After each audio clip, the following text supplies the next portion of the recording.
Hello there. Welcome to DraftKings After Dark, and I'm your host this evening, Pat Perry, with the Tour Junkies. DB's off gallivanting around somewhere around the world, and so you've got just me this week. That's all you've got for DraftKings After the Dark. And you know what? I'm drinking a little beer this evening. Like we always say, we've recorded the show, so we're kind of winding down, having a drink or two, and we're going to talk about some of our favorite betting plays this week on DraftKings After Dark. So this week we are at the Mayakoba. Yes, this is the Worldwide Technologies Championships at Mayakoba, and that is a mouthful, and that's what the PGA Tour likes to do with some of these tournaments. They like to give you a long name. But we are in Mexico for this golf tournament at El Camaleon Golf Club in Riviera Maya, Mexico, or something like that. It's a par 71, 7,000 yards, so not very long of a course this week. We've got a full field event, 156 players, top 65 and ties will make the cut. You've got Paspalum is the grass surface, tee to green, something we don't typically see. You see Paspalum on kind of your seaside courses because it is it's one of those grasses that can hold up to the wind and just the harsh conditions that we can get next to the ocean. But you look at this course, I mean, there's a decent amount of trouble off the tee here, okay? So I do think driving accuracy is going to be something that we're going to want to look at a little bit. We don't always look at driving accuracy, but you cannot be wayward off the tee here. I mean, we got mangrove forests, we got tropical jungles, we got all kinds of stuff off the tee that can create a lot of trouble. So really, you've got to be good as far as accurate off the tee. And you know what? Just around this course, just being a great ball striker.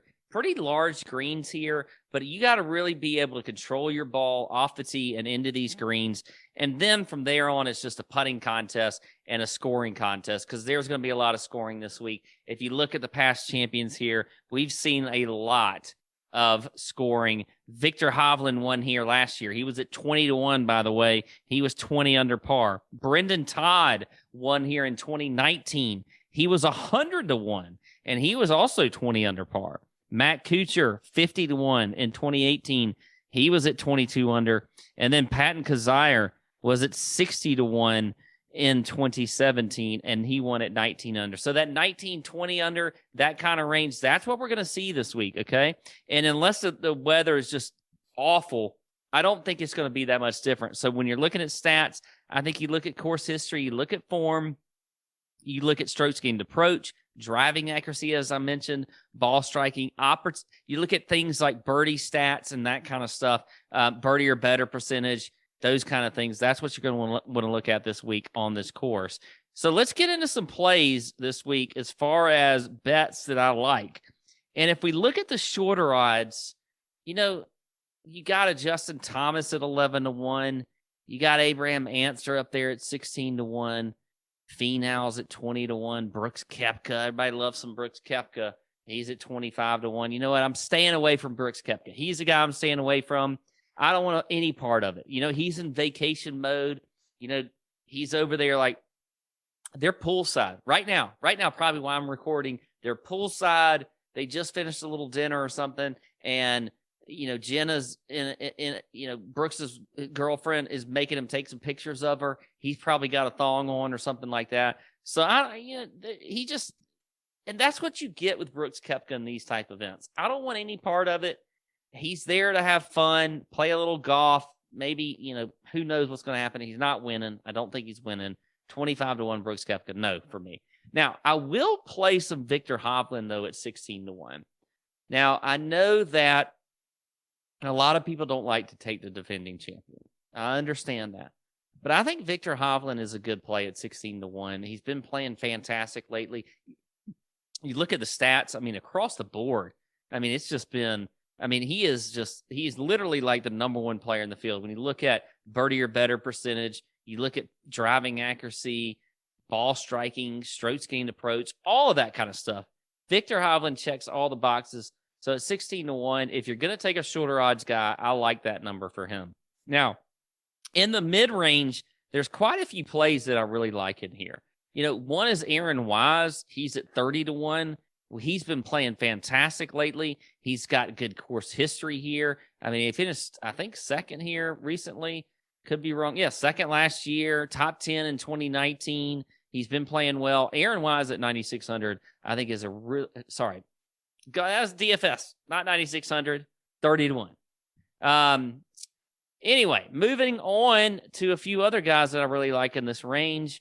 I think Russell Henley at 45-1, perfect player for this course. Accurate off the tee, good ball striker. He can putt it well at times, not all the times, but I think that Russell Henley is a good play this week. I like him there at 45-1. A few other guys here. I think this is a good range. We saw guys like Patton Kizzire win at 60-1, Kuchar win at 50-1.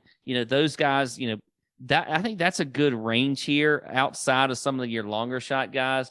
I think Mito Pereira at 60-1 is another good play there. I like that as well.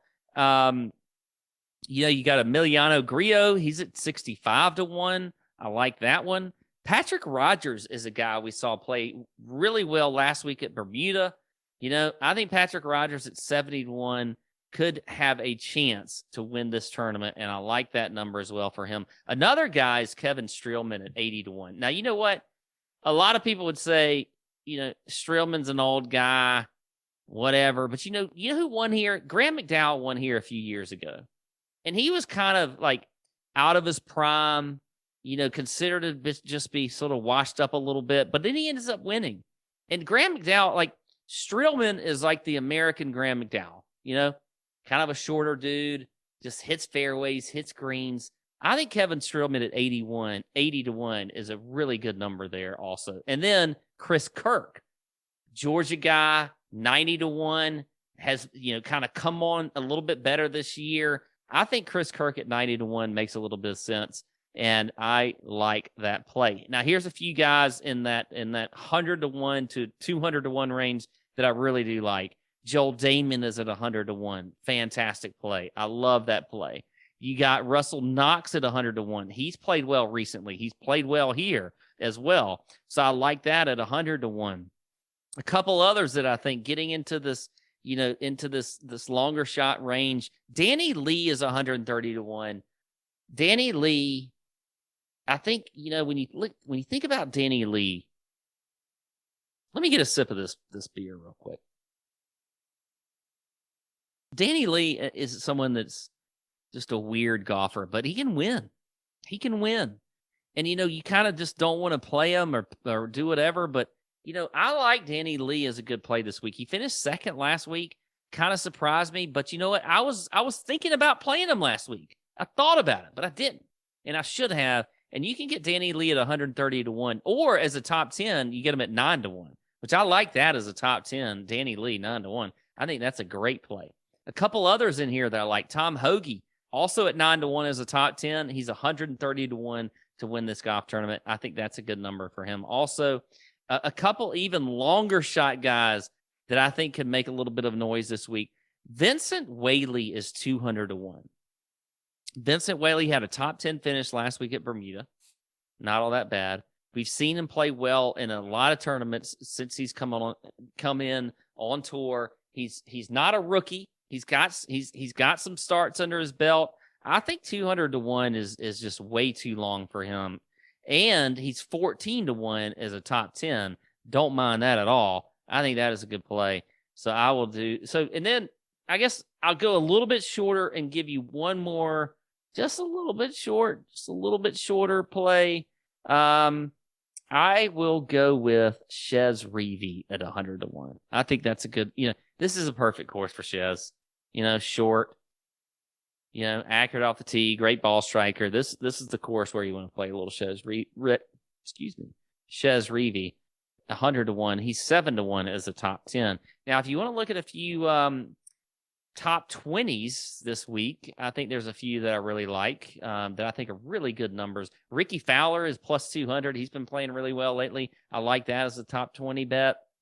I like Johnny Vegas plus 230. Another good guy that's been in good recent form, plays well here. I think him at plus 230 is a good top 20 bet. A couple others, and these are ones that I've not mentioned so far. You got Kevin. Well, I mentioned Kevin Strillman. You got Taylor Pendrith, who played well last week. He did choke on Sunday, but he's at plus 300. I like him there for a top 20.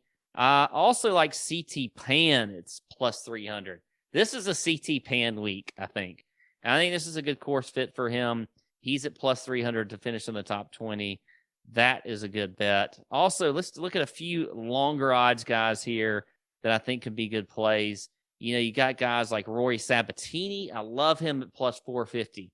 He could be a first-round leader bet, by the way. I don't see any first-round leader numbers yet, and we won't have until probably late afternoon tomorrow. But Rory Sabatini as a first-round leader bet is something to look out for. I like that. Or just take him as a top 20 at plus 450. But if you want to get crazy, go first-round leader, Rory Sabatini. A couple more in here that I think could be pretty good plays as well.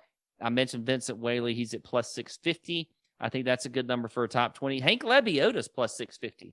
We've seen Hank Lebiota contending recently, and everybody seems to kind of forget about that. He had a good stretch, and who knows, maybe he can get that going again. It really has to do with the putter, and I think he can do that this week. So Hank Lebiota plus 650, another good number as well. And then how about Brandt Snedeker at plus 700? Why not? Why not Brandt? If Graham McDowell can win here, and we had Stuart Sink win golf tournaments in the fall last year, why not Brandt Snedeker? Plus 700 for a top 20, or even right next to him, Hudson Swafford has won here before. He is plus 700 as well for a top 20. So there you go. That is TJ After Dark with just Pat. That's all you get this week. We'll be back next week, better than ever. Appreciate you tuning in. And you know what? Maybe comment on this video about what you liked about just having Pat and no DB. Let's be positive. What did you like about just having some Pat on the show this week? And other than that, that's all I got. May your screens be green.